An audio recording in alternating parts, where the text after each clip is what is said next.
Whether or not we think it should be, mental health care is political, and so are a lot of other things. With the United States presidential election that took place just a few days ago, today we're going to be talking about how the past president and the president-elect Donald Trump talks about those living with mental illness and what he thinks, what language he uses, how he talks about guns and mental illness, and finally how he thinks it'd be a good idea to reinstate mental institutions. Now, this has been Trump's America since before he even ran for presidency in 2016. Mental illness is considered a disability, and we all know that those with disabilities are still discriminated against and have been for, I want to say ever.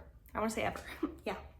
Why I'm saying that, and what I'm saying is, even without Donald Trump ever becoming president or going into politics in this way, some of these things would still be problems. But the problem with the fact that Trump is now the president and he talks and believes the things that he does and rallies others into believing the same is what we're talking about here today. Basically, having the country's figurehead talk the way he does about people with mental illness, the way he talks about gun violence and mental illness and institutionalization is not propelling us toward a more inclusive, caring, and just like community-based country who believes in civil rights and human rights. Yeah, it sort of is the opposite.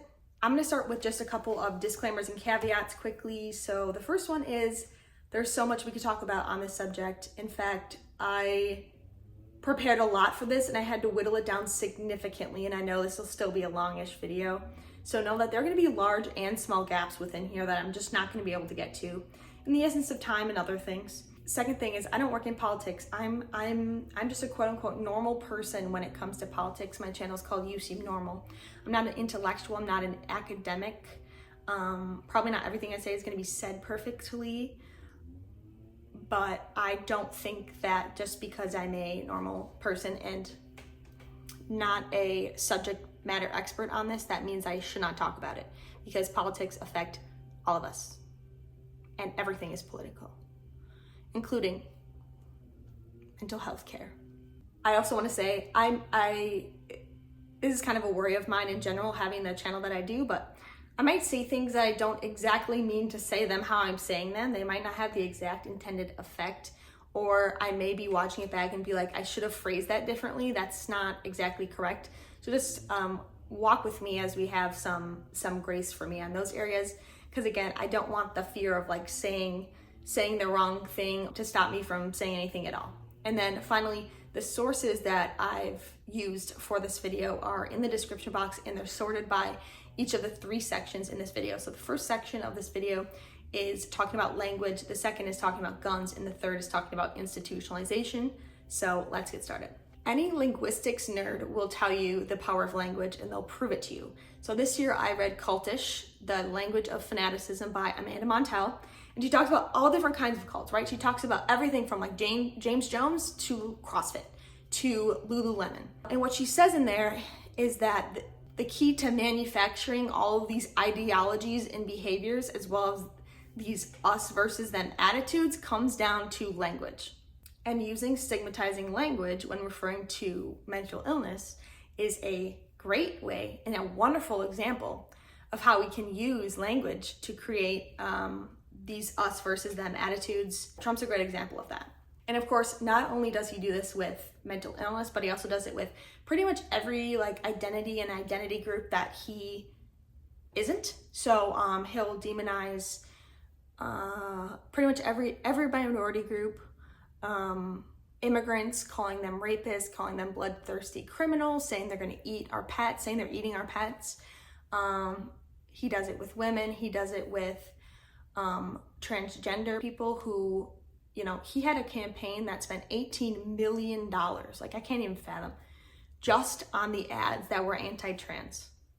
So those are just a few examples, but we're gonna be focusing in specifically on mental illness. And I will say there's a difference between your uncle making an off-color comment at Thanksgiving about someone with mental illness and Donald Trump doing it on the world stage with the followers that he has. There is a difference. He has called people with mental illness crazy, insane, and of course, monsters. using the words insane and crazy and even monster is very derogatory, and that's not something that we use to describe people living with mental illness. He said, quote, "I want guns to be in the hands of people that are mentally stable, people that are insane, that are sick up here. I don't want them to get a gun." This brings us to section 2, which is talking about guns. Trump uses a variety of tactics to deflect basically the huge issue of gun violence in America, and puts the blame on mental illness. When he does this, this is perpetuating the myth that all mass shooters are quote unquote crazy and mental illness is to blame, when we know that that's not actually the truth. After mass shootings in Texas and Ohio that left 31 dead in 2019, President Trump said, quote, "Mental illness and hatred pulled the trigger, not the gun." But the truth is this. Jeffrey Swanson, a professor of psychiatry and behavioral sciences at Duke University, said, "What we know is that the majority of these mass shooters did not have one of the major diagnosable psychiatric disorders like schizophrenia, bipolar disorder, or major depression that we know of." And then according to the American Psychiatric Association, the APA, mass shootings by people with serious mental illness represent less than 1% of the yearly gun homicides in the US. And then a 2015 study, which I understand that that's a while ago, but a 2015 study was mentioned in a recent article. It looked at 235 mass killings and determined that 22% of perpetrators were considered mentally ill. So it's about 1 in 5. And research shows that people with a mental illness are more likely to harm themselves than others and are often the victims of violent crime. So we said that Trump is a cultish leader, which means that people will take what he says like pretty seriously, and as fact. And so it doesn't matter what facts or proof or logic you have, like laying out what I just laid out, because he's got people so far on the emotional side of reasoning that they won't change anything anyway. I'm over here, and I don't know how to say this best, but like I'm over here knowing the facts, and I still get nervous when you hear about another mass shooting and it's time to zoom in on how that person's mental health is or was. When he has been asked about gun violence, he has called not for like background checks or other kinds of reform, but for more mental institutions. So that brings me into the final section of the video, which is institutionalization. Institutionalization is the systematic locking away of people with mental illness to get them out of society and into asylums. And so the peak of this in America was in the 1950s, and there were over 500,000 people locked away in institutions or asylums.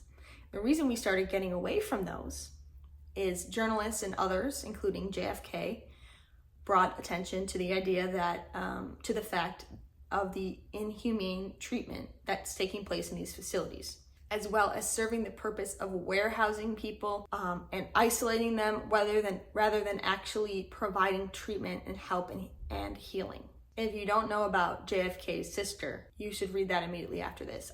It is in an NPR article, which I will have in the description. It's the NPR article down there. Trump has called for the return of mental institutions as a way to, quote, "get the homeless off our streets." He said, "For those who are severely mentally ill and deeply disturbed, we will bring them back to mental institutions where they belong."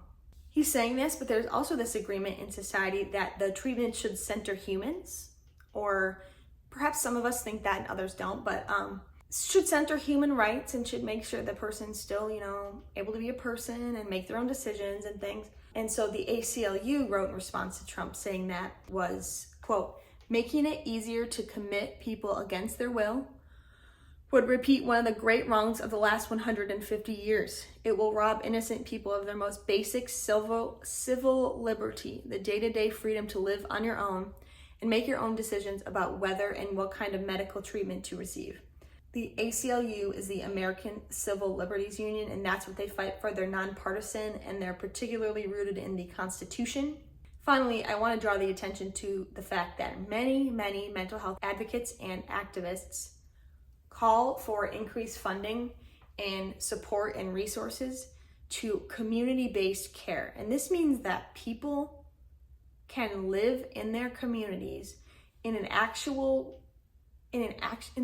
world while receiving their treatment, instead of being locked away and basically heavily medicated, and then just sent back into the world once they seem fine, and yet they haven't received any really treatment related to how they'll be living on a day-to-day basis. So I know this was a lot. This was a lot to